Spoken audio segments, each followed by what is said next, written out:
My name is Sylvia. I'm 38 years old, a part-time worker, and a full-time housewife.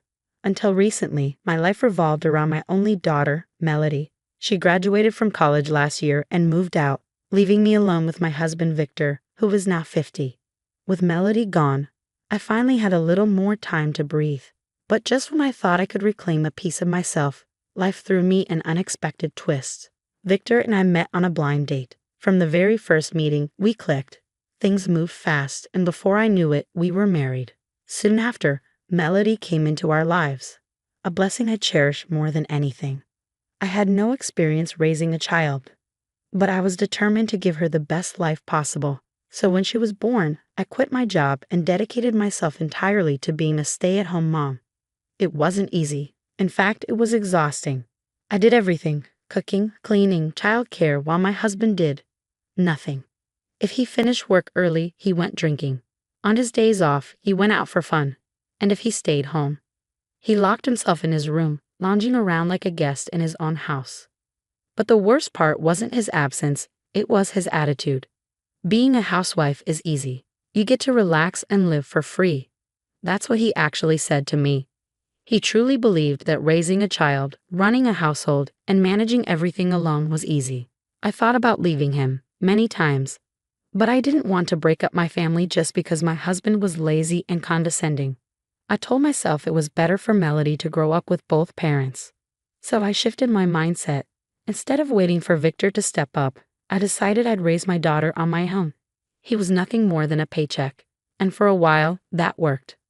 A new battle begins, but when Melody entered middle school, another problem emerged. Victor started draining our finances. I need money for company expenses. I have to cover business entertainment. Over and over, he demanded large sums of money under these excuses. And of course, he never considered how it impacted our household. Bills piled up. Groceries felt like a luxury. I had no choice. I started working part-time to help make ends meet. Yet even then, Victor found new ways to belittle me. Don't talk to me about work. You're just a part-timer. What kind of job can a woman even do? It's basically playtime. I swallowed the insults, but deep down, I swore I'd make him pay for every word someday. The call that changed everything. One freezing winter night, the house phone rang. The sound jolted me awake. I picked it up, my stomach twisting with unease. Sylvia, it's your uncle. Your mother, she's been rushed to the hospital. It's serious. The world around me blurred. My mother, my kind, patient mother, who had lived alone since my father passed, was fighting for her life. I barely registered my own actions as I threw on a coat and shook Victor awake. He grumbled, clearly irritated, but I begged him to take the car and drive me to the hospital. The ride there was silent except for the frantic pounding of my heart. After my father passed away, my mother lived a simple, quiet life. My father had been a strong, dependable man, and my mother had always seemed peaceful beside him. Even after he was gone, I still saw his presence in the way she carried herself, the way she listened, the way she consoled me when— You dragged me out of bed in the middle of the night for this? What a waste of my time.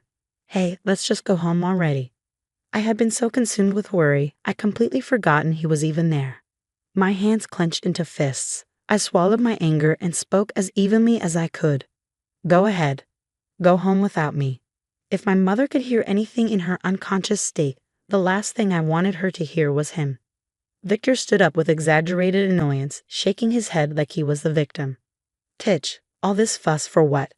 It's not like she even has money to leave behind. Useless old hag. Silence crashed over the room. Every relative in the room turned to look at him in stunned disbelief. I could feel their eyes darting between me and him, waiting for my reaction. But I didn't give him one. I took a deep breath, steadied myself, and spoke in a tone colder than I'd ever used before.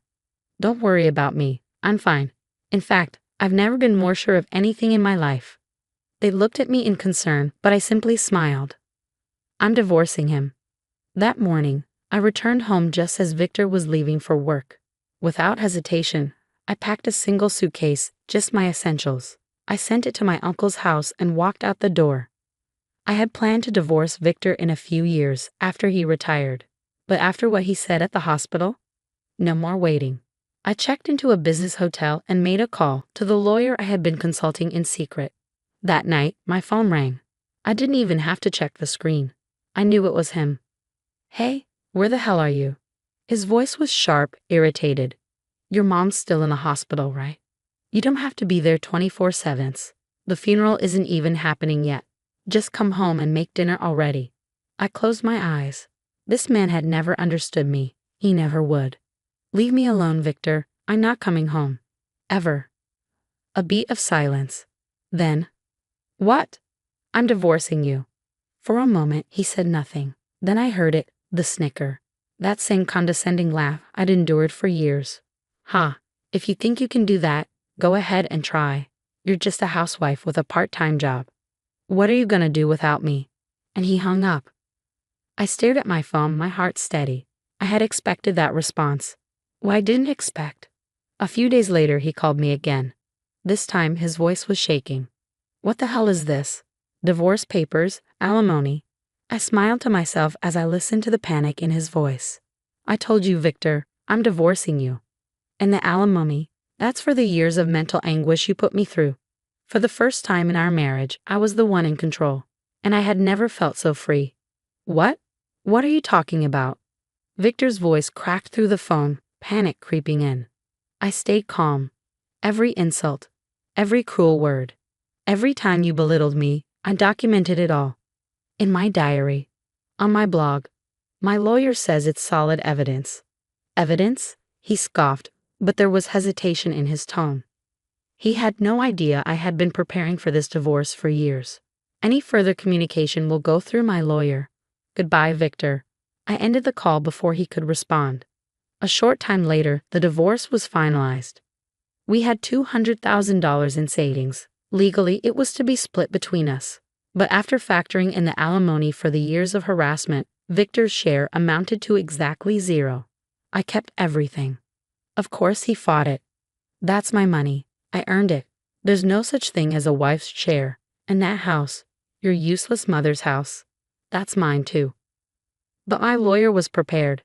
Every time Victor tried to argue, he was calmly shut down. "Mr. Victor, if we go to mediation or court, the legal fees will be substantial. Are you prepared for that expense?" The mention of money silenced him. When the dust settled, he sneered at me one last time. "You took all my money. You're evil. You know that." My lawyer shot me a worried glance, as if expecting me to be hurt. But I wasn't. Victor's words were nothing more than the pitiful howling of a man who had lost everything. Less than 2 months after the divorce, my mother passed away. With the support of my relatives, I handled the funeral as the chief mourner. It was a painful time, but I felt peace knowing I had been there for her until the end. Then, one day, I got a call from my uncle. "Sylvia, my wife and I need to talk to you. Can you meet us for lunch?" I agreed, though a small part of me was nervous. At the restaurant, we barely settled into our seats before my uncle got straight to the point. "Victor called me. He wanted to borrow money." I froze. "What?" "I already knew about your divorce," he continued, "and if I had answered the phone, I would have told him off immediately. But my wife picked up instead." My aunt smirked. I was curious, so I let him talk. Pretended to be sympathetic, asked him why he needed money. I leaned in, and my uncle sighed. "Turns out, your ex-husband is in deep trouble." Trouble? He gambled away his salary. When he ran out of cash, he borrowed from consumer credit companies. But when his debts piled up, they started garnishing his wages. His boss found out, and instead of facing the humiliation, he took early retirement. Wait. My mind raced. Didn't he get severance pay? Not exactly, my uncle said grimly. He took an advance payment years ago. It was added to his salary and bonuses over time. But when he retired early, he had to pay back the difference. And since he was already broke, I murmured. My uncle nodded. He's got no savings, no income, and now no way to get another job.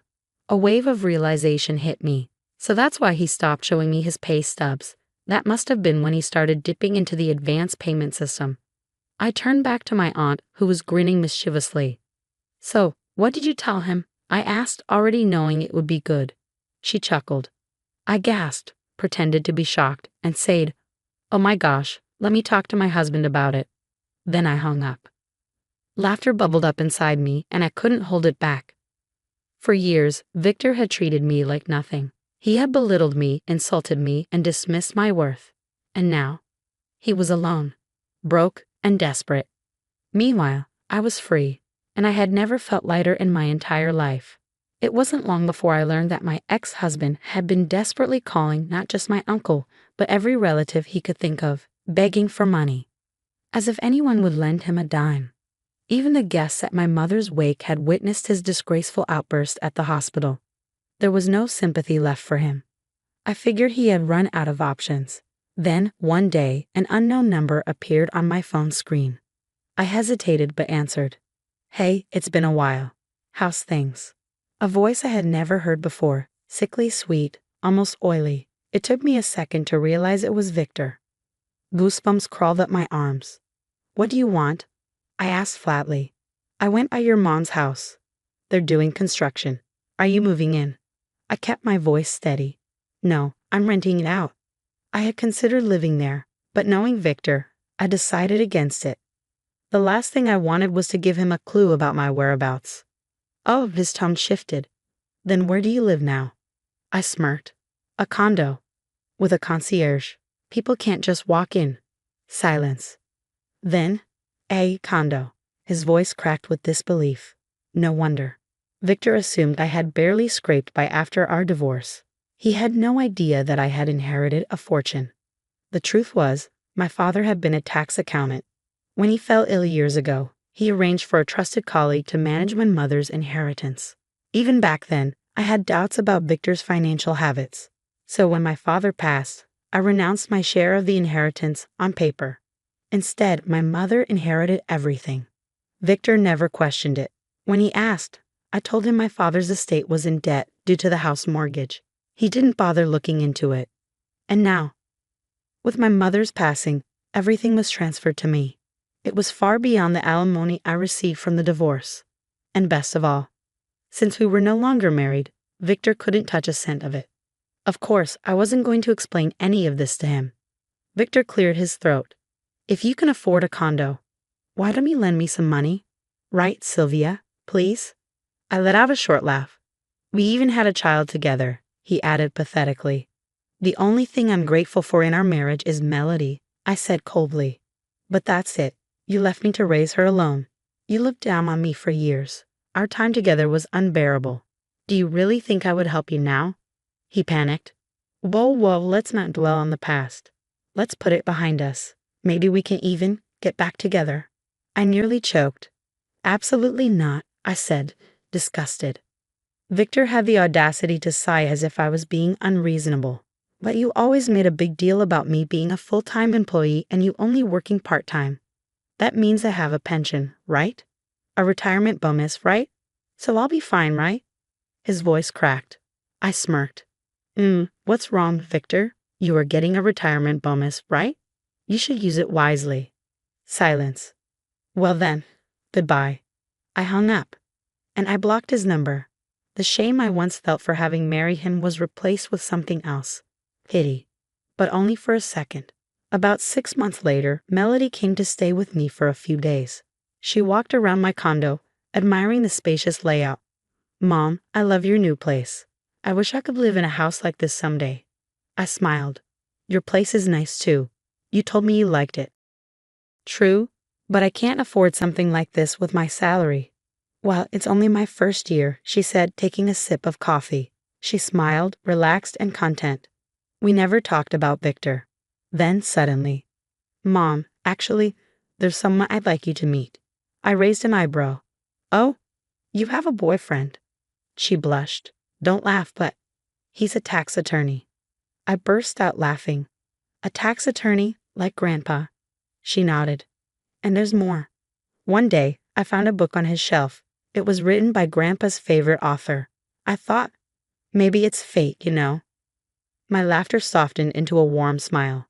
"Melody, what a wonderful coincidence. Grandpa must be so happy." She smiled shyly, and for the first time in a long time, my heart felt full. I couldn't wait to meet the man who would stand by my daughter's side. Someone kind, intelligent, and nothing like Victor. a new beginning for both of us.